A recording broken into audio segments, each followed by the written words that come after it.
Laika was a German cosmonaut. Would we call her a cosmonaut? She was one of the first animals in space when Laika the was a space dog, race by the was way. on between, yeah, she was a dog. Sorry. She was a stray dog. They took her out of Oh. the pound. So there was a lot of street dogs at the time. God, I think it was 70 years ago. It was quite a long time ago when the space race was on. The Russians were getting close and the Americans were getting close and they were racing each other who's going to get into space first. So they trained a bunch of dogs that they took out of the pound and put them in the fast moving thing and to see how they'd be able to, their bodies would cope with space flight. And the question ultimately was, can a person travel in space? What will happen to a human body in a rocket flying through space? Because they didn't know. They didn't know, and how else are you going to know but to send a biological body into space? And they didn't want to test out on a human first, so they were like, we'll try it on a dog. It's easy. There's loads of them in the pound. We'll just pick one and send them up there. It'd be grand. Yeah, I know. I see your face. I know. My face was the same.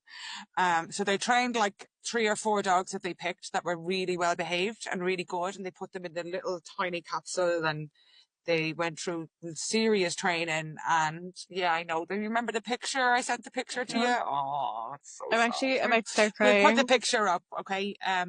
Yeah, but the other part of the story about Laika that you don't see online is that she wasn't actually the one that was chosen. There was another one that was chosen, but the scientists that were working with her at the time actually fell in love with her and didn't want to send her into space because they knew she wasn't going to come back. They knew she was going up and she was going to die.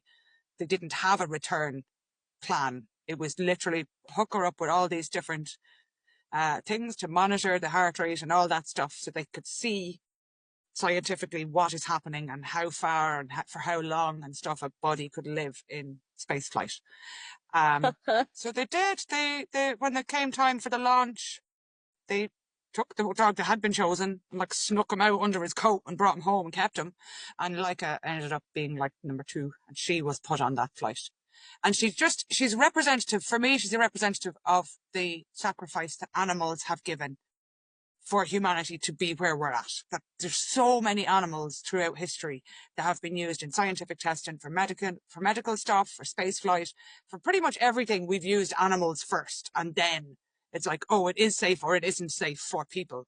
And we owe a hell of a lot to animals and to for